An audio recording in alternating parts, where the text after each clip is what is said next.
Nous sommes donc dans la cour d'honneur du Palais des Papes, à la sortie de la Générale du Roi Lear, première création de la saison, dans une mise en scène d'Olivier Py. Et derrière moi, vous pouvez voir la phrase qui accompagne tout le spectacle, « Ton silence est une machine de guerre ». Je vous propose de nous retrouver tout de suite avec des images du spectacle.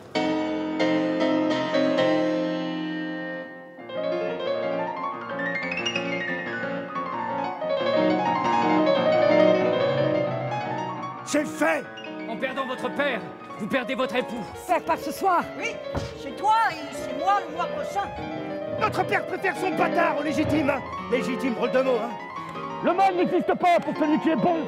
On peut lire dans ses yeux de quoi son cœur est fait. Pourquoi Douvre? On t'en a interdit. Pourquoi Douvre répond? Moi, je n'hésite pas. J'agis vite. Je ne l'ai pas réécrit ni retraduit, je l'ai tout simplement traduit. Traduit comme il faut toujours retraduire à nouveau. Il faut faire une traduction qui traduise non seulement la poétique, mais aussi le sens que l'œuvre a aujourd'hui. C'est-à-dire il faut aider Shakespeare à être notre contemporain. Bon, il s'aide bien lui-même parce qu'il est toujours notre contemporain. Et il faut faire entendre ça à nos contemporains. Shakespeare, c'est votre meilleur ami. Donc profitez-en pour comprendre ce qui se passe aujourd'hui. C'est notre meilleur ami. Et ça vaut chaque année, quels que soient les événements en Europe, on revient toujours à Shakespeare pour comprendre ce que ça veut dire. Quelle est la communauté de destin des Européens? C'est dans Shakespeare qu'on le découvre.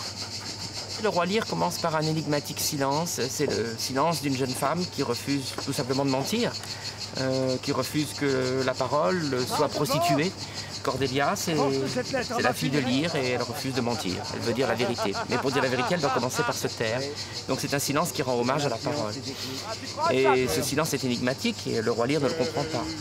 Mais il est vrai que le silence est la pire des choses et la parole, notre arme la plus belle. C'est pour ça que l'œuvre n'est pas désespérante finalement. Parce que même si elle est très noire, elle nous rappelle qu'il y a cette force de la parole.